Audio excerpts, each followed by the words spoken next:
Fala pessoal, então aqui a gente já tem a implementação do repositório, então vamos subir aqui mais uma camada que seria os use cases da nossa aplicação. O use case que a gente vai fazer, a gente vai seguir o padrão do CleanArch, um padrão que a gente geralmente faz é colocar aqui dentro de core, a gente cria uma parte chamada use case, e aqui a gente cria mais um arquivo chamado usecase.dart. E aqui, pessoal, a gente vai colocar umas classes abstratas. Abstract class. Use case with parents. Só desativar o Copilot. E aqui seria o T e o parents. O que acontece? E aqui, só colocar aqui também, abstract class use case without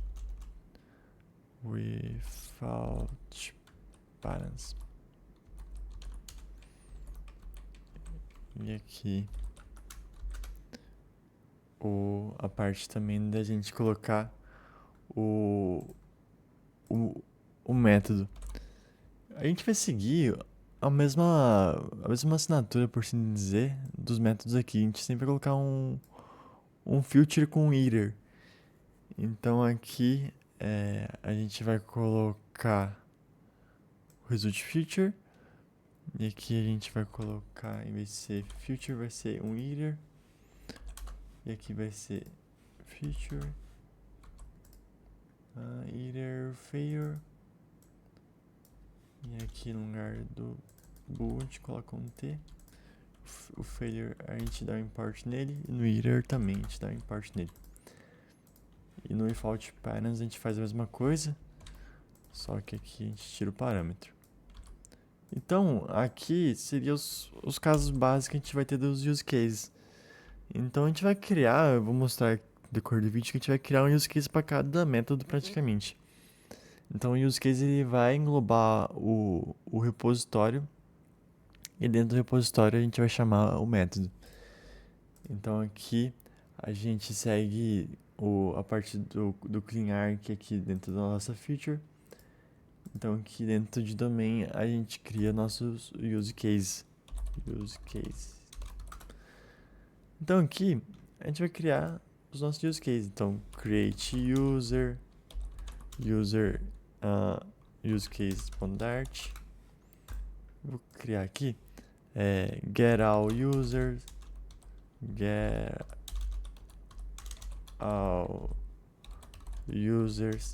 eu coloco o C que fica bem mais fácil da gente conseguir ver pelos arquivos.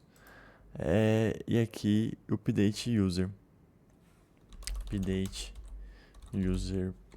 learningdc.dart. O C de use case que fica bem mais fácil que a gente coloca o Ctrl P. A gente colocar o C, a gente já sabe o que é use case.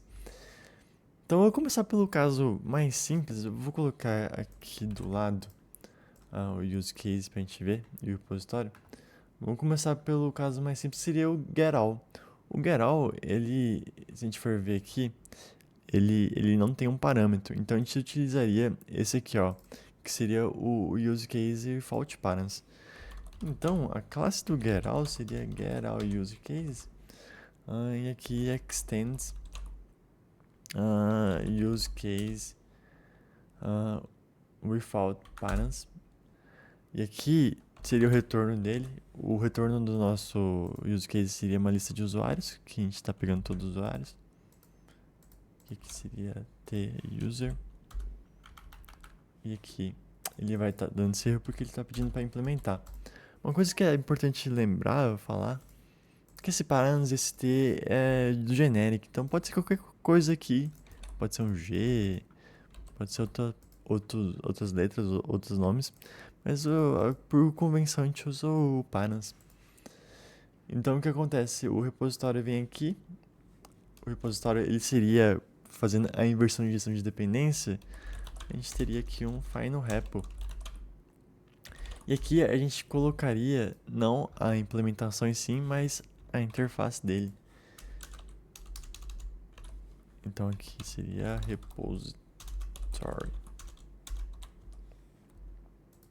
E aqui a gente tem ele aqui. E aqui a gente tem o nosso geral user. E aqui a gente pode chamar ele direto com a sync aqui. E aqui vai ser repository .getAllUser. Então aqui a gente tem um exemplo mais básico, que é o pegar todos os usuários do sistema, que seria um use case fault params. Então vamos prosseguir aqui para um caso que seria... Primeiro vamos para o update user, depois a gente vai para o create user, que o create user a gente tem dois parâmetros aqui, eu vou mostrar o jeito que a gente faz geralmente. O update user, mesma coisa. Então seria update user use case extends. Dá uma olhada como que eu fiz. Aqui geralmente eu costumo colocar letra maiúscula também. Aqui use case extends, e aqui a gente coloca with params. Então a gente vai ter dois parâmetros, o parâmetro e o retorno dele. Então quando a gente cria um usuário, a gente tem como retorno um booleano e o parâmetro dele, perdão, tô vendo aqui, e o parâmetro dele seria o usuário. Então seria esse aqui. Então perceba que quando a gente for implementar, ele já fez certinho aqui, já colocou o iter com a falha ou o booleano, e aqui ele colocou o user como parâmetro. Então aqui a gente faz o mesmo esquema, final e repo user repository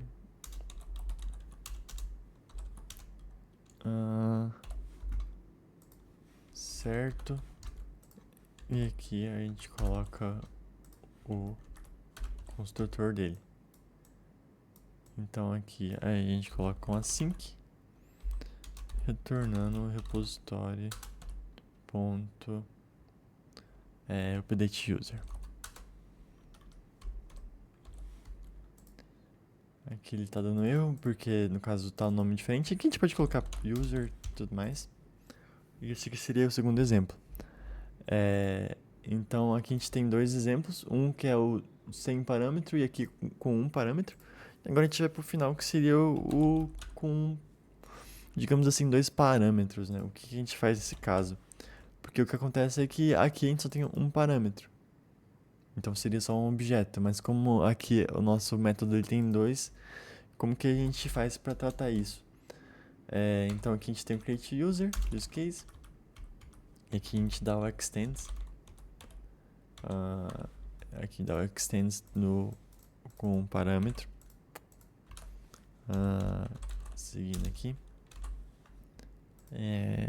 Bem aqui.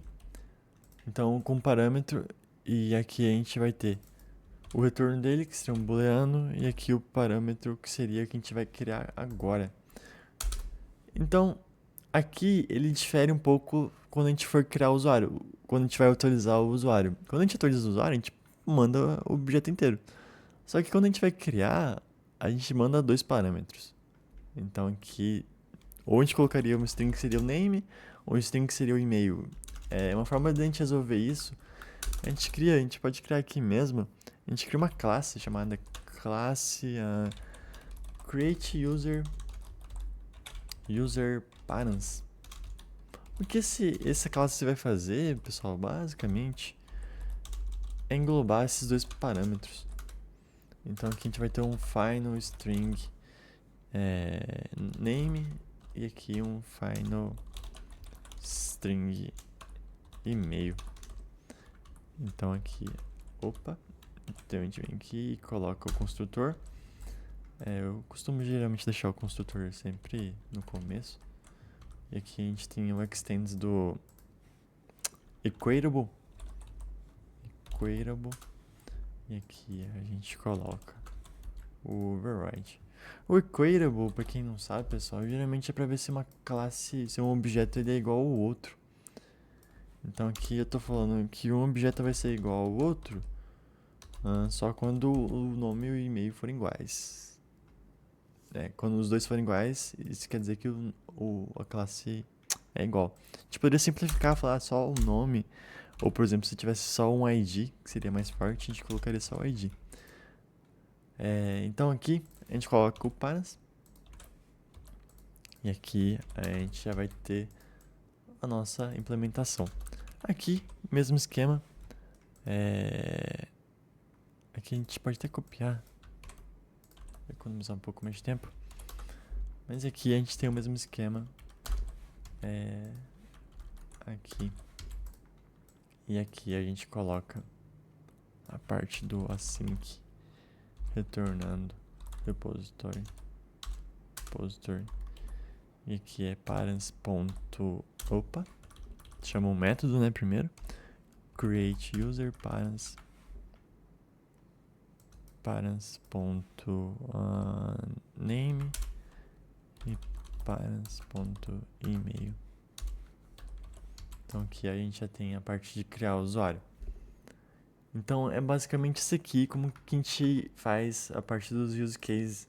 Então a gente tem os nossos use cases aqui, que eles vão herdar essa parte dos parâmetros. Mais pra frente eu vou mostrar a parte da integração do block, para englobar os use cases e a injeção de dependência. O código que está sendo feito aqui, ele vai ficar na descrição do vídeo.